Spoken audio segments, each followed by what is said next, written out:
Bismillahirrahmanirrahim. Assalamualaikum warahmatullahi wabarakatuh. Alhamdulillahirabbil alamin. Wassalatu wassalamu ala Rasulillah wa ala alihi washabihi wa mawalah amma ba'd. Ya, bagaimana kabarnya anak-anakku yang dirahmati Allah Subhanahu wa taala? Ya, mudah-mudahan kalian dan keluarga senantiasa berada dalam lindungan Allah Subhanahu wa taala. Amin ya rabbal alamin. Ya, kita berjumpa kembali di mata pelajaran tematik kelas 3, tema 1 pertumbuhan dan perkembangan makhluk hidup. Subtema yang keempat, mengenal pertumbuhan dan perkembangan tumbuhan. Kita sudah masuk ke pembelajaran 5 dan 6. Ya, namun sebelum kita masuk ke pembelajaran lebih jauh, kita sama-sama berdoa. Berdoa mulai, Allahumma inni as'aluka ilman nafi'an wa rizqan thayyiban wa amalan muttaqabbal. Amin ya rabbal alamin. Dan anakku yang dirahmati Allah Subhanahu wa taala, ya, setelah kita ketahui bersama bahwasanya, ya, di pertemuan sebelumnya kita sudah sama-sama pelajari itu perkembangbiakan tumbuhan dengan biji dan umbi. Nah, sekarang kita akan sama-sama mempelajari perkembangbiakan tumbuhan dengan spora. Oleh karena itu, bacalah teks berikut dengan seksama, ya. Kalian bisa membacanya di buku cetak kalian, ada di halaman 216, itu tentang spora. Nah, coba perhatikan daun tumbuhan paku-pakuan. Misalnya tumbuhan paku yang ada di sekitar kalian. Baliklah daun tersebut. Di bagian belakang daun terdapat bagian yang bulat. Bagian tersebut disebut kotak spora. Di dalam kotak spora terdapat spora. Spora tidak dapat dilihat secara langsung. Untuk dapat melihat spora, kalian harus menggunakan mikroskop. Sebenarnya, spora adalah alat perkembangbiakan. Kotak spora yang sudah matang akan pecah sehingga butir-butir sporanya berterbangan. Spora yang jatuh di tempat yang sesuai dengan akan tumbuh menjadi tanaman baru. Spora terdapat pada tumbuhan paku, lumut, dan jamur. Itulah teks yang ada di halaman 216 tentang spora. Nah, setelah tadi kita sama-sama baca tentang spora, masih di halaman 216 kita lanjutkan membaca dengan perintah, yaitu ayo lakukan. Nah, di sini perintah ayo lakukan. Kalau di sekolah atau di kelas, teman-teman bisa berpasangan dengan teman kalian, ya. Karena kalian masih di rumah, jadi teman-teman bisa meminta bantuan ayah, bunda, kakak ataupun adik kalian untuk mempraktikkan dialog. Ya, di sini ada dialog antara Waya dan Melani. Mereka berdialog tentang tanaman dan tumbuhan. Nah, setelah kalian tadi mempraktikkan atau membaca dialog tersebut, nah, sekarang kita lanjutkan ke halaman 217. Nah, di sini perintahnya itu adalah ayo berdiskusi. Nah, di sini kita akan membahas arti kata-kata sulit dari dialog yang telah tadi kalian baca. Nah, di sini ada 10 kata sulit. Nah, kita akan bahas satu persatu. Yang pertama ada tanaman, artinya tumbuhan yang biasa ditanam orang. Kemudian ada kata sejuk, yaitu kondisi yang dingin, segar, atau nyaman. Kemudian ada kata berkebun, yaitu senang menanam di pekarangan taman. Ada kata tumbuhan paku, yaitu tumbuhan berpembuluh yang berkembang biak dengan spora. Kemudian ada kata tumbuh yang artinya bertambahnya volume menuju kedewasaan. Kemudian ada kata pekarangan, yang artinya halaman rumah. Ada kata biji, yaitu isi buah yang apabila ditanam dapat tumbuh. Kemudian ada kata spora, yaitu satu atau beberapa sel yang terbungkus oleh lapisan pelindung. Nah, kemudian ada kata berkembang biak, yaitu proses makhluk hidup dalam memperbaharui keturunannya. Terakhir yang 10 ada kata tumbuhan, artinya sesuatu yang tumbuh. Itulah 10 kata sulit yang terdapat dari dialog yang telah kita tadi sama-sama baca. Baiklah, anakku yang dirahmati Allah Subhanahu wa taala. Nah, selanjutnya kita lanjutkan ke halaman 218.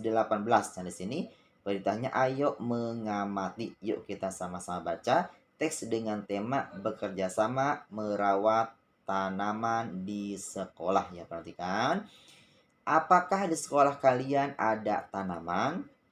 Nah, kira-kira tanam apa saja yang ada di taman tersebut? Nah, perhatikan, setiap hari Jumat, SDITA Sunnah mengadakan kerja bakti. Nah, kemudian para guru siswa bekerjasama membersihkan dan memperindah lingkungan sekolah. Nah, bersiswa dibagi-bagi ya, dibagi menjadi beberapa kelompok. Ya, di sini ada kelompok yang membersihkan ruangan kelas dan kantor. Kemudian ada kelompok yang membersihkan halaman sekolah. Nah, bahkan ada juga kelompok yang membersihkan jendela kelas. Kemudian, beberapa siswa merawat tanaman sekolah. Ya, pohon-pohon dipangkas agar rapi, pepohonan juga dipupuk dan disiram. Kemudian beberapa pohon yang baru ditanam agar lebih bervariasi. Ya, ada beberapa jenis tanaman yang ada di taman. Nah, kemudian tanaman tersebut tampak terawat. Ya, karena tanaman itu terawat, kemudian lingkungan sekolah menjadi tampak indah. Itulah teks yang berjudul Punya Sama Merawat Tanaman di Sekolah. Nah, selanjutnya kita buka di halaman berikutnya, itu di halaman 219, yaitu ayo membaca. Nah, ayo membaca. Nah, di sini kita akan sama-sama belajar itu memecahkan masalah sehari-hari yang melibatkan pembagian. Nah, sekarang perhatikan soal cerita berikut. Nah, seorang pedagang buah memiliki 354 jambu biji. Pedagang itu ingin membagi jambu bijinya menjadi 6 kantong plastik. Berapa banyak jambu biji yang ada di dalam tiap kantong? Nah, sekarang kita kan coba sama-sama jawab ya. Nah, perhatikan, cerita di atas merupakan cerita tentang pembagian itu 364 dibagi 6. Perhatikan, yang pertama adalah, nah di sini kita akan bagi itu 30 ke 5 atau 3 dibagi 6. Tidak bisa ya. Berarti 30 ke 5 dibagi 6. Ya, sisa apa? 30 dibagi 6 itu 5.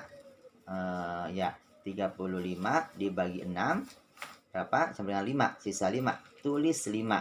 Nah, kemudian selanjutnya 6 kali 5 sama dengan 30. Tulis 30. Nah, di sini ya.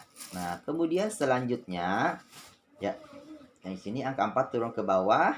Nah, 35 dikurangi 30 berarti 5 ya. Kemudian kita bagi kembali lagi. 54 dibagi 6 sama dengan 9. Tulis 9 pada hasil bagian. Kemudian 6 kali 9 hasilnya berapa? 54. Tulis 54.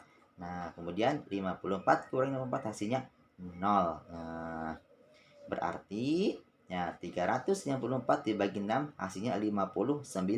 Jadi ya tiap kantong berisi jambu biji sebanyak 59 buah. Nah, itulah pembagian dengan cara bersusun. Bagaimana? Mudah bukan? Insya Allah mudah. Alhamdulillah kalau mudah. Nah, sekarang coba adik-adik buka di halaman 220. Nah, di situ ada perintahnya ayo berlatih. Nah, silakan adik-adik kerjakan di halaman tersebut nomor 1 sampai 5 saja ya. Nah, ingat kerjakannya dengan menggunakan cara pembagian bersusun. Nah, kemudian hasil kalian kirim ke Ustadz. Nah, di foto kemudian dikirim via Japri ya.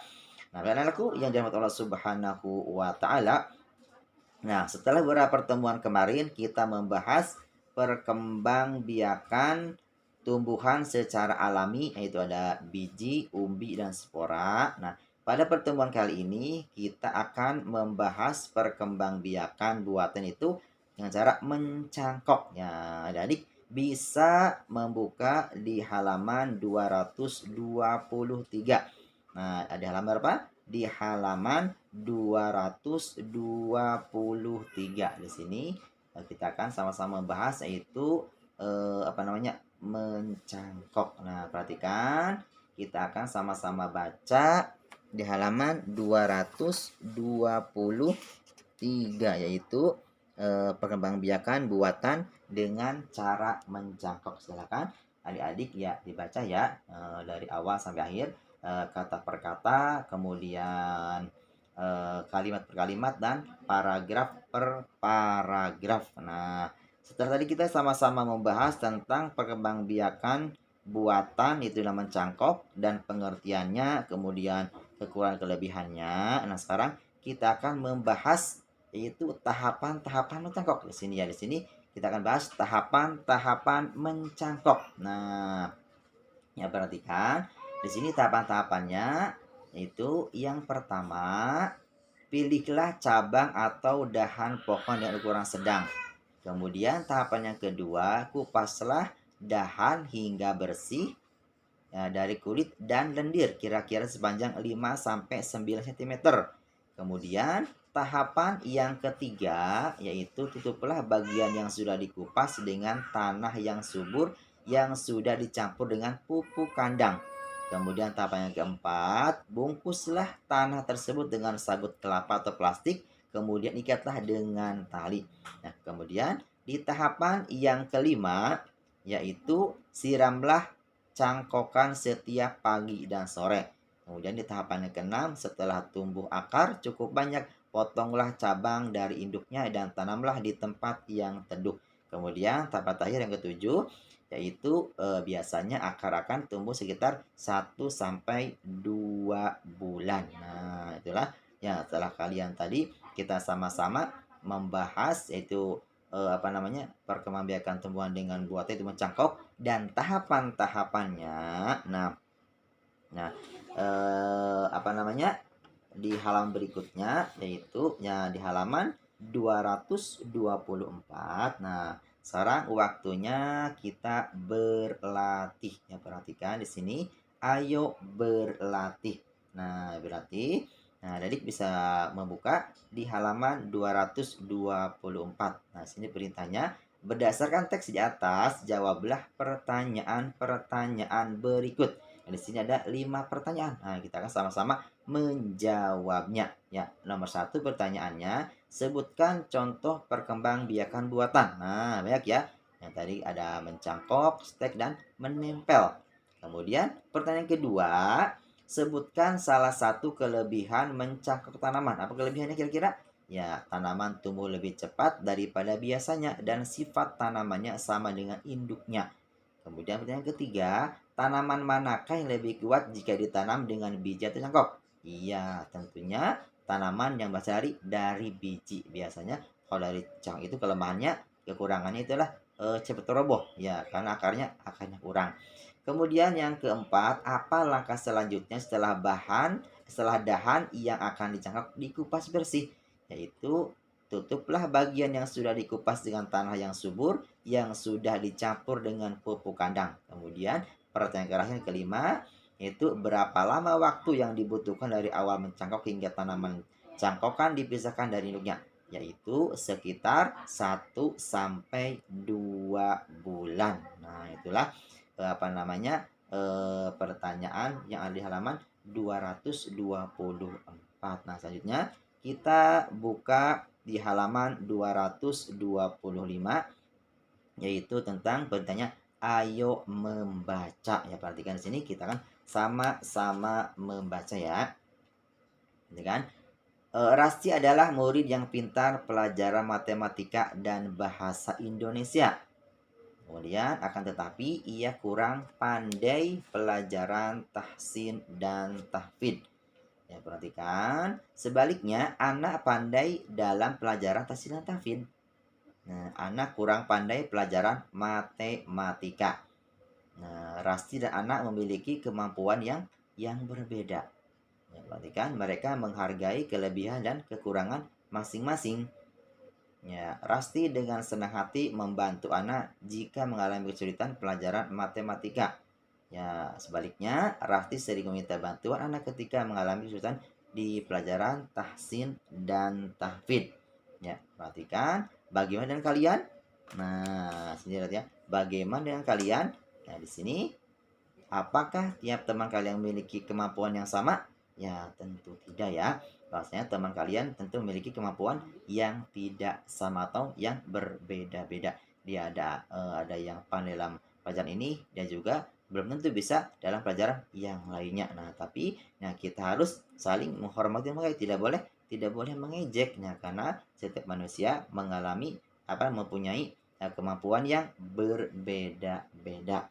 Nah, selanjutnya ya kita akan coba membahas contoh soal matematika ya. Di sini ada satu contoh soal matematika. Ya, seorang ayah memiliki 90 buah buku tulis. Kemudian orang tua tersebut ingin membagi buku tulis kepada kelima anaknya. Nah, setiap anak akan memperoleh bagian dengan jumlah yang sama.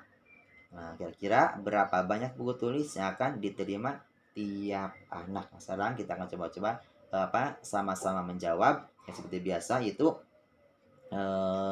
dengan cara pembagian bersusun. Cerita di atas merupakan cerita tentang pembagian, yaitu 90 dibagi 5. Ya, kita akan coba. Nah, 9 bagi 5 sama 1, sisa 4. Tulis 1 pada hasil pembagi. Kemudian selanjutnya 1 kali 5 sama dengan 5. Tulis 5. Nah, selanjutnya ada di sini. Ya. Nah, turun nolnya. Nah, kemudian ada di sini 9 kurangi 5 hasilnya 40. Nah, kita akan bagi 40 kali 5 hasilnya 8. Tulis 8 pada hasil membagi. 8 kali 5 hasilnya 40. Kita tulis 40. Kemudian 40 kurangi 40 adalah 0. Nah, jadi berarti 90 dibagi 5 adalah 18. Ya. Jadi tiap anak akan mendapatkan buku tulis sebanyak 18 buah. Ya, jadi tiap anak akan mendapatkan buku tulis sebanyak 18 buah. Ya, sebanyak berapa? 18 buah. Nah, gimana? Gampang kan? Alhamdulillah. Selalu gampang ya. Nah, kalau gampang, ya waktunya kita berlatih. Nah, silakan adik buka di halaman 126 dan 127. Nah, di sini ya ada 5 pertanyaan. Nah, silakan adik kerjakan dan ingat mengerjakannya menggunakan cara dengan pembagian bersusun. Insya Allah kalian semua anak-anak yang hebat, anak yang pintar, yang soleh ya. Insya Allah kalian bisa mengerjakan soal-soal tersebut. Anak-anakku yang dirahmati Allah Subhanahu wa taala, mungkin itu saja yang dapat Ustaz sampaikan pada pertemuan kali ini ya. Kurangnya mohon maaf ya, mudah-mudahan kalian dapat memahami dan mengerti dari apa yang telah Ustaz disampaikan. Dan mudah-mudahan kalian dapat mengambil faedah dan manfaat dari apa yang telah Ustaz sampaikan. Ya, mari kita